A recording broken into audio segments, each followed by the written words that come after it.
Alhamdulillah. Alhamdulillahilladzi khalaqal mauta wal hayata liyabluwakum ayyukum ahsanu amala. Asyhadu an la ilaha illallah wahdahu la syarika lah wa asyhadu anna Muhammadan abduhu wa rasuluh. Allahumma shalli wa sallim wa barik ala sayyidina Muhammad wa man tabi'ahu bi ihsanin ila yaumiddin. Faya ibadallah, usikum wa iyaya bi taqwallah wa ta'atihi la'allakum tuflihun. Qala Allah Ta'ala fil Qur'anil Karim, a'udzu billahi minasy syaithanir rajim. Bismillahirrahmanirrahim. Ya ayyuhalladzina amanu taqullaha haqqa tuqatih wa la tamutunna illa wa antum muslimun.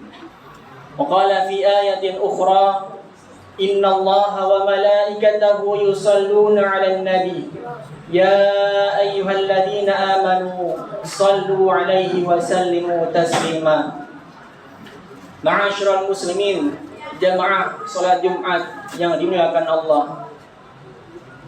Khatib berwasiat kepada diri pribadi maupun kepada jamaah sekalian agar senantiasa marilah kita tingkatkan ketakwaan kita kepada Allah Subhanahu wa taala dengan sebenar-benarnya takwa.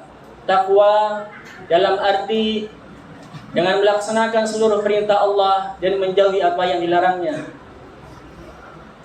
Rasulullah sallallahu alaihi wasallam bersabda dari Abu Imamah berkata, man hamalal kitaba ayatan min kitabillah fahuwa maradalahu wa la yastarilahu. Barang siapa yang mengajarkan satu ayat dari kitab Allah, maka orang yang diajarkannya berhak mematuhi, menghargai dari sang pembawa ilmu, dan dilarang baginya untuk merendahkannya. Ada sebuah kisah yang terjadi di kota Yaman. Ada sebuah pesantren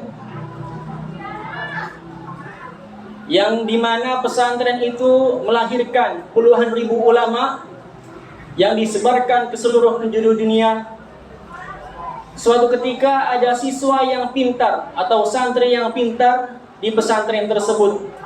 Saking pintarnya, dia diamanahkan untuk memimpin majelis ta'lim oleh guru-gurunya.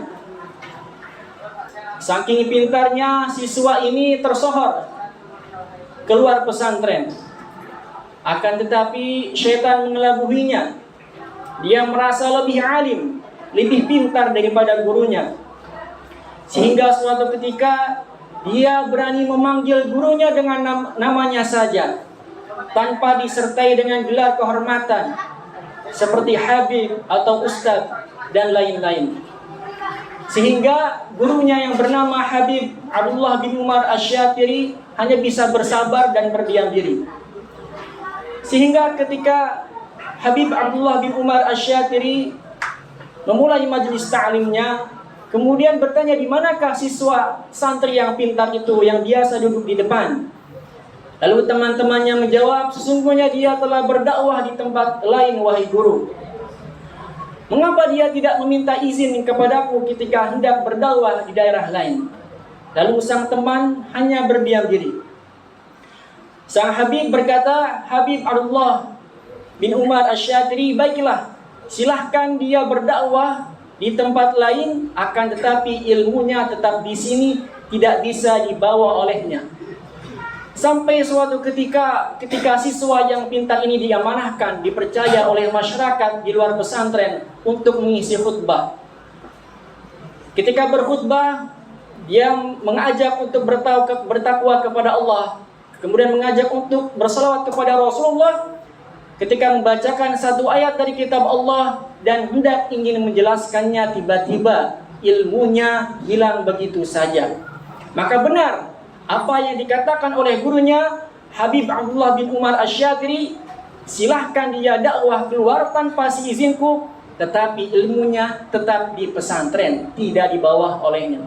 Sehingga jemaah sholat Jumat pada saat itu memandanginya. Dan dia hanya terdiam saja. Tidak lama kemudian dia langsung terduduk dan menangis merasa malu. Lalu ada salah satu habaib menasihatinya, "Wahai fulan, apa yang telah engkau lakukan? Ada sesuatu yang salah darimu, wahai fulan." Lalu diceritakannya oleh siswa yang pintar ini bahwasanya dia keluar dari pesantren tanpa izin dari gurunya. Maka sang habaib menasihatinya untuk meminta maaf pada gurunya. Akan tetapi santri yang pintar ini, siswa yang pintar ini merasa lebih mulia. Dia enggan, dia tidak mau meminta maaf kepada sang guru. Dan selang beberapa belas tahun, puluhan tahun kemudian, ternyata dia ditinggalkan oleh saudaranya, ditinggalkan oleh teman-temannya. Dia merasakan hidup yang sulit dikarenakan tidak ada keberkahan ilmu dari sang guru. Gurunya tidak ridho. Sehingga pada akhir hidupnya, siswa yang pintar ini telah wafat. Ketika dicari kain kafan, ternyata dia tidak mampu membeli kain kafan untuk dirinya sendiri. Na'udzubillah, tsumma na'udzubillah. Kita bisa mengambil pelajaran dan ibrah dan kisah di atas, bahwasanya tidaklah penting, sia-sialah orang yang pintar, siswa yang pintar, santri yang pintar, akan tetapi tidak bisa memberikan adab yang terbaik kepada sang guru, tidak berakhlakul karimah kepada sang guru. Siswa yang tidak pintar, santri yang tidak pintar, akan tetapi dia memiliki lisan yang tidak pernah menyakiti hati gurunya. Dia selalu membantu gurunya ketika gurunya dalam keadaan kesulitan. Maka insya Allah sang guru akan selalu mendoakannya. Kemudian kehidupannya akan menjadi selalu mudah di masa yang akan datang. Rasulullah SAW pernah bersabda, Allah dan Rasulnya, kemudian makhluk yang ada di bumi dan di langit, serta semut yang ada di lubang, dan ikan-ikan yang ada di lautan mendoakan bagi siapa yang memberikan ilmu kebaikan kepada manusia. Jika Allah dan Rasulnya saja menghormati kepada orang yang memberikan ilmu, maka sudah sepantasnya siswa, santri, sang penerima ilmu wajib hukumnya menghormati sang pembawa ilmu, yaitu guru-guru kalian semuanya. Mudah-mudahan kita doakan guru-guru kita yang masih hidup agar senantiasa dimudahkan segala urusannya, agar selalu senantiasa sihatul afiat, selalu dalam lindungan Allah Subhanahu wa taala.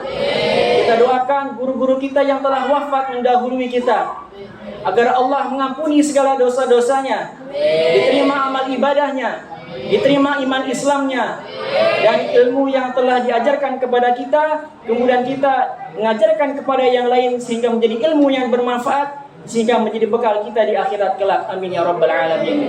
Barakallahu li wa lakum wa nafa'ni wa iyyakum bima fihi minal ayati wa dzikril hakim wa taqabbala minni wa minkum tilawatahu innahu huwal ghafurur rahim.